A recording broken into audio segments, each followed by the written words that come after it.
L'amour est un phénomène fascinant qui transcende les frontières physiques et émotionnelles, se manifestant souvent comme une magie vibratoire qui touche l'âme.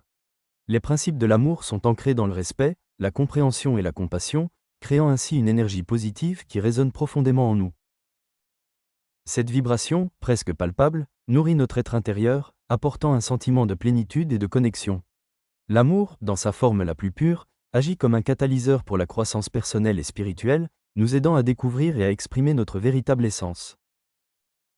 Il est fascinant de constater que la majorité des sorts que l'on croit lancés par les autres sont en réalité inconscients.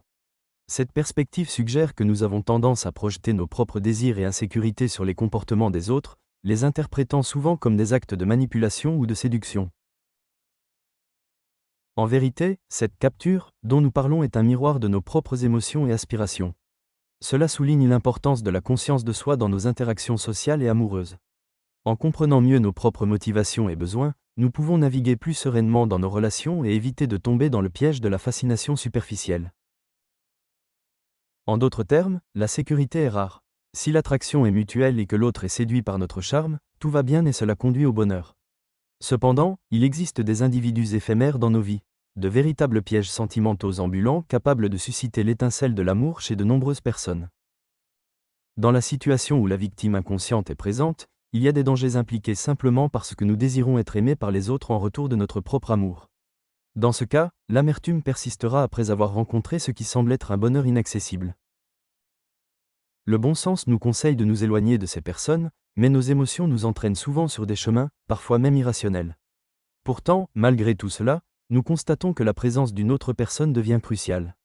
Il ne nous reste donc qu'une seule option, rechercher des actions susceptibles d'attirer vers nous un membre de ces autres. Maintenant, nous devons considérer une autre situation la plus courante. Une personne est attirée par une autre personne et l'aime, et l'autre personne l'aime à son tour, quelle bénédiction! Malheureusement, toutes les belles histoires n'ont pas une belle fin. Parfois l'une d'elles finit par tomber amoureuse pour des raisons mystérieuses. Il est peut-être simplement tombé amoureux ou a été emmené ailleurs. C'était dramatique, triste et dévastateur. Les gens abandonnés ont l'impression que la vie les quitte, que la vie ne vaut plus la peine d'être vécue, que c'est fini. Certains l'acceptent, d'autres sans aucune insistance particulière, puis certains vont plus loin et recourent à la magie, à la sorcellerie et aux récompenses émotionnelles. Comme en médecine et en chirurgie, il n'y a aucune certitude sur le succès.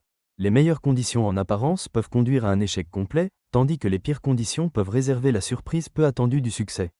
Ce qui a été exposé, il faut distinguer entre les deux.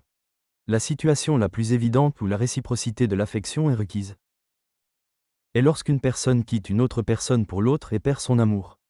Un lieu où les émotions sont véritablement restituées. Que faire des victimes de ce mécontentement ? Passer en revue toutes les causes possibles de ce comportement. Les raisons sont variées, parfois simples, parfois complexes, parfois multiples. Un simple changement de parfum peut provoquer ce phénomène. Dites-vous, quelqu'un qui aime et veut être aimé souvent, que c'est une erreur de penser que cette situation est sûre, car elle est susceptible d'être en constante évolution. Ici, je dois donner un conseil à un praticien de l'amour. Que vous soyez un couple marié ou non, tout d'abord, ne soyez pas trop ensemble. Oui, se voir souvent, mais pas toujours à proximité. C'est une grande loi de la nature qu'après l'action vient le repos, et qu'après l'euphorie vient l'abaissement. Il en va de même pour votre vie amoureuse, vous ne pouvez jamais être éternellement à votre apogée sans danger. L'affection et l'amour, pour être solides, a besoin de repos. Ce n'est qu'en prenant un repos ennuyeux que nous pourrons mieux nous élever au sommet de la passion la plus pure. Les personnes les plus vulnérables à la menace d'insatisfaction sont donc les personnes les plus agressives et xénophobes. Là, je vous préviens, vous comprenez, tous ces gens qui sont jaloux sans raison. Hélas, vous êtes encore trop nombreux. C'est facile d'atteindre les sommets de l'amour, c'est plus dur d'y rester.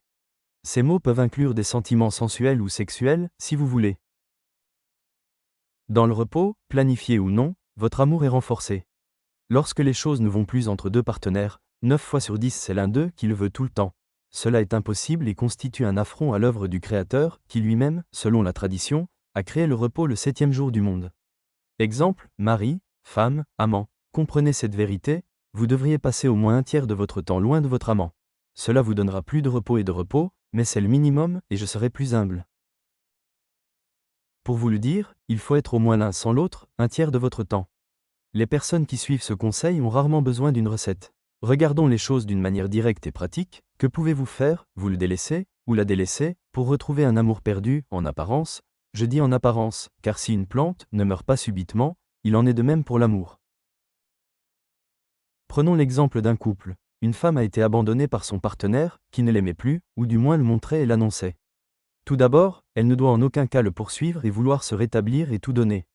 Le plus intelligent est de dire « Je te laisse faire ce que tu veux, et c'est à toi de juger et de constater par toi-même ».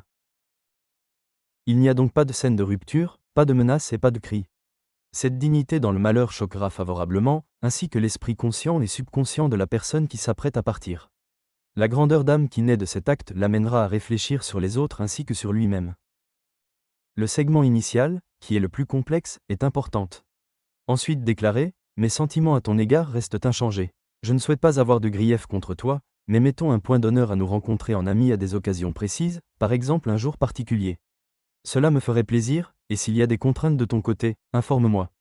Je n'ai aucune intention d'entraver la progression de ton nouveau voyage. » Terminer l'entretien à ce stade, oui, il est essentiel de savoir quand s'arrêter. S'arrêter donne à l'autre individu l'occasion de réfléchir profondément. Il n'y a rien de surhumain là-dedans, juste être digne de l'amour que l'on veut sauver. Lorsque vous réalisez que vous êtes seul, détournez votre esprit vers d'autres tâches au lieu de vous attarder sur lui. Chaque fois que des pensées à son sujet refont surface, fournissez un effort pour les bannir. Ce n'est pas une tâche simple, cependant, le simple fait de posséder la volonté, elle-même agit comme un bouclier psychologique pour l'autre individu. Il, elle, ressentira ce vide intentionnel que vous créez autour de toutes les questions qui la concernent.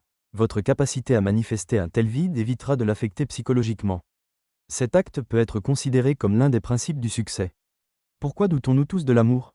Car à certains moments, l'autre est préoccupé par l'idée du travail et ne pense pas toujours à nous, ou moins qu'à certains moments de notre vie amoureuse. En libérant son esprit de votre influence mentale, vous lui permettez de mieux penser à lui-même et à vous.